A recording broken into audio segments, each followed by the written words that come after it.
बच्चे हैं, तो अगर चारों का सेम नाम, कुछ भी नाम नहीं है तो पता ही नहीं चलेगा ये कौन कौन सा है।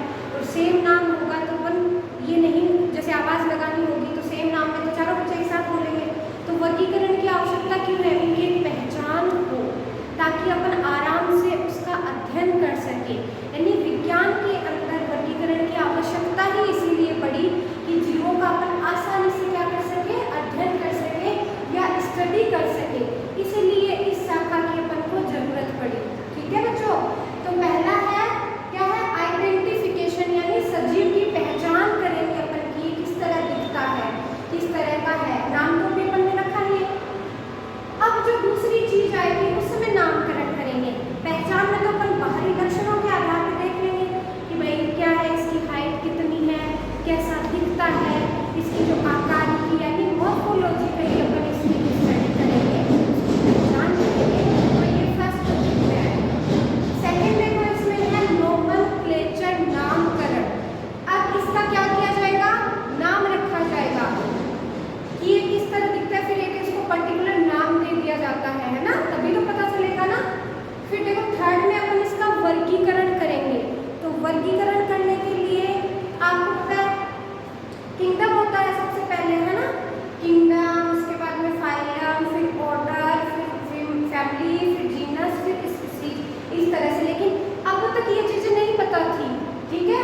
टैक्सोनॉमी में ही अपन ने सबसे पहले इसका वर्गीकरण किया, तो ये सारी चीजें आई, किंगडम बनाए गए, उसके बाद फाइलम बनाए गए, उसके बाद में ऑर्डर बनाया गया, और उसके बाद में जीनस और स्पीसीज आए। ठीक है, तो अगर जंतु में अपन बात करेंगे तो फाइलम होता है, प्लांट में अपन बात करेंगे तो सबसे पहले किंगडम वगैरह आते हैं, उसके बाद में क्लासेस वगैरह में उनको डिवाइड करते हैं।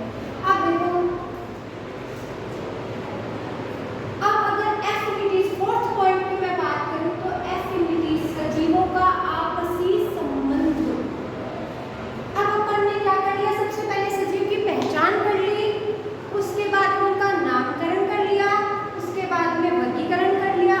अब उनमें आपसी संबंध क्या है, आपसी संबंध देखो, जैसे अपन कई बार कहते हैं कि ये थोड़ा थोड़ा उससे मिलता है या इसके इतने प्रतिशत गुण, तो उस तरह से देख के बाह्य आकृति के आधार पे या मॉर्फोलॉजी के आधार पे अपन क्या करेंगे, इनको आपस में रिलेशन निकालेंगे कि ये इस तरह दिखता है, इस तरह इसमें सिमिलरिटी है, तो उस आधार पे उनको रखते हैं अपन।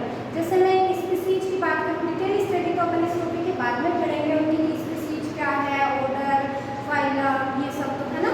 अभी अपन बात करते हैं कि स्पीसीज क्या होती है। तो स्पीसीज देखो, वर्गीकरण की सबसे छोटी इकाई है, आप सबको पता है, वर्गीकरण की सबसे छोटी इकाई को अपन जाति कहते हैं, जिसमें कि अंतर प्रजनन करने की क्षमता पाई जाती है, यानी जो प्रजनन कर सकती है, प्रजनन की कैपेसिटी होती है, उसे क्या कहेंगे, जाति कहते हैं। आपस में प्रजनन करने की क्षमता पाई जाती है, वह वर्गीकरण की सबसे छोटी इकाई जाति है। नेक्स्ट देखो आप, सिस्टमैटिक्स। पहली क्या थी बच्चों, टैक्सोनॉमी। अब दूसरी ब्रांच क्या है, सिस्टमैटिक्स। पहले जब इतनी स्टडी नहीं हुई थी इस फील्ड में, तो उससे पहले जो साइंटिस्ट थे वो क्लासिफिकेशन को, टैक्सोनॉमी को एंड सिस्टमैटिक्स को सिनोनिम्स मानते थे। क्या मानते थे, सिनोनिम्स मानते थे, यानी ये सब क्या है, एक दूसरे के सिनोनिम्स हैं, यानी पर्यायवाची शब्द हैं।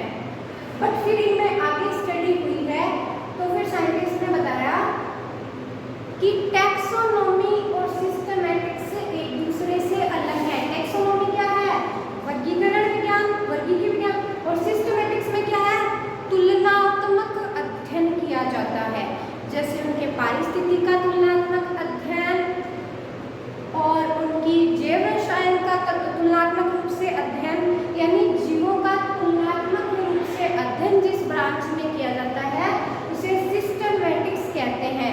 तो ये दो चीज याद रखना बच्चों, टैक्सोनॉमी और सिस्टमैटिक्स में क्या अंतर है।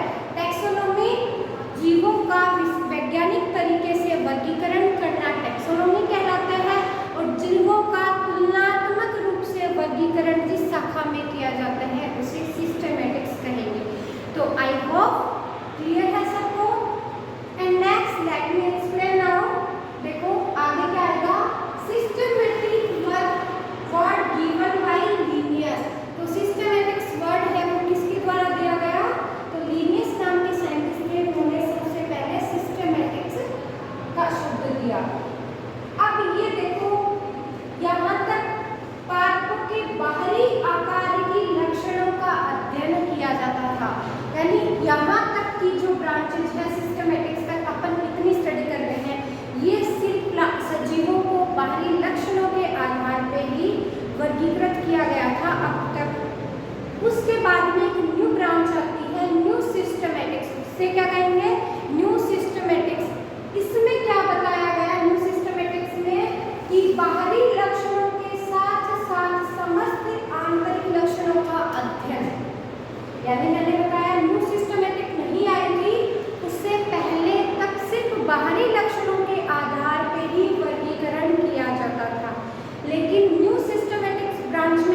नहीं देखेंगे तो पता कैसे चलेगा, डिफ्रेंशिएट कैसे होंगी चीज़ें।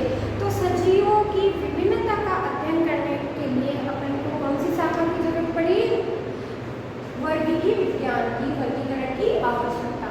अब देखो बच्चों, अगला टॉपिक है वर्गीकरण का इतिहास।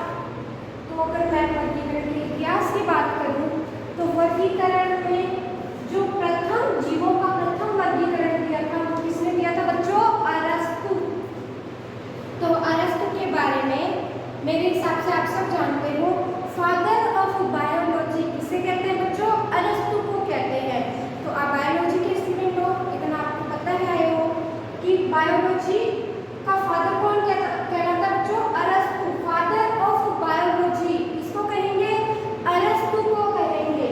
नेक्स्ट मैं बात करती हूँ तो अरस्तु फादर जूलॉजी के भी हैं, आपको पता है। तो फादर ऑफ जूलॉजी भी किसे कहेंगे, अरस्तु को कहेंगे। तो अरस्तु के बारे में ये दो बात अपन को ध्यान रखनी है, father of biology, father of zoology. Next मैं बात करूँ तो पादपों का प्रथम वर्गीकरण किसने दिया। तो पादपों की अगर बात करते हैं तो सबसे पहले अपने दिमाग में एक वैज्ञानिक का नाम आता है बच्चों, किसका नाम आता है, थियोफ्रेस्टस। फादर ऑफ बॉटनी कौन है, थियोफ्रेस्टस है। तो जो पादपों का प्रथम वर्गीकरण है वो थियोफ्रेस्टस ने दिया था। किस बेस पे दिया था, तो देखो पहला है ट्रीज, वृक्ष, दूसरा है श्रब, तीसरा है एंडरश्रब और चौथा है हर्ब। यानी कि 4 कैटेगरी में रखा है इन्होंने प्लांट्स को। पादपों को लंबाई के आधार पे इन्होंने 4 कैटेगरीज में रखा।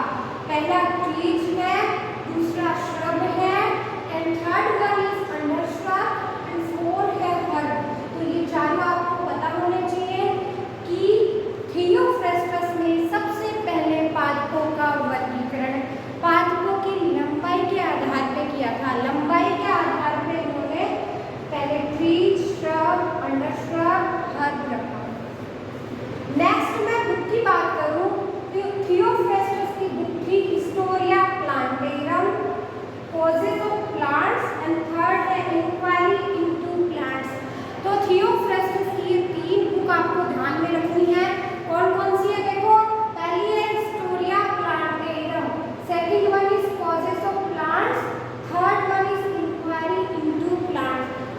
तो आई होप आपको यहाँ तक सारी चीजें क्लियर होगी। मैं एक बार जल्दी वापस से इसको रिवाइज करवा देती हूँ ताकि आपका एक शॉर्ट ग्रुप से क्या हो, वापस से इसकी रिकवरी हो जाए, है ना। ये देखो, सबसे पहले बात की हमने टैक्सोनॉमी की, तो वर्गीकी विज्ञान होती है। फिर ये शब्द किसने दिया, एपिटेट एंडोली ने दिया। कौन सी है, छोरीज एलिमेंट्री डीला बोटेनिका। टैक्सोनॉमी 4 चीजें हम स्टडी करते हैं। पहले इसका आइडेंटिफिकेशन करते हैं, फिर इसका नामकरण करेंगे, फिर वर्गीकरण करते हैं, फिर सजीवों का आपस में संबंध। फिर देखो सिस्टमैटिक्स किसे कहते हैं, तो टैक्सोनॉमी की एक नई शाखा है। ये शब्द किसने दिया, तो कैरोलस लिनियस ने उन्होंने ये शब्द दिया था। बाहरी आकार के लक्षणों का इसमें अध्ययन किया गया। नेक्स्ट देखो न्यू सिस्टमैटिक्स है, तो जूलियन हक्सले ने 1940 में इसकी स्टडी की थी और इसके बारे में बताया था। बाहरी लक्षणों के साथ साथ आंतरिक लक्षणों और उनके विकास की भी स्टडी करनी अनिवार्य है। उनका विकास किस तरह से वो इवोल्यूट हुए हैं, इस चीज की अपन स्टडी करें। नेक्स्ट देखिए आवश्यकता क्यों है, तो ये सारी चीजें पता है। वर्गीकरण का इतिहास क्या है, फादर ऑफ बायोलॉजी कौन है, फादर ऑफ जूलॉजी कौन है। तो फादर ऑफ बायोलॉजी जूलॉजी कौन है बच्चों, अरस्तु है। फादर ऑफ बॉटनी कौन है, थियोफ्रेस्टस है। और इसकी बुक्स कौन सी है। तो आई होप ये सारी चीजें आपको क्लियर हो गई होंगी। तो आप इस तरीके से आसानी से टैक्सोनॉमी, जो कि एक बड़ा टिपिकल सब्जेक्ट और टिपिकल टॉपिक लगता है बच्चों को, इजीली समझ में नहीं आता है, इसमें कंफ्यूज होते रहते हैं। सिस्टमैटिक्स क्या है, न्यू सिस्टमैटिक्स क्या है, वर्गीकरण क्या है, क्यों इसकी रिक्वायरमेंट्स पड़ी। तो ये थोड़ी सी इसके बारे में अपन ने इंट्रोडक्शन की क्लास ली है। नेक्स्ट क्लास में अपन इसके आगे की जो भी चीज़ें हैं, ICDN, ICZN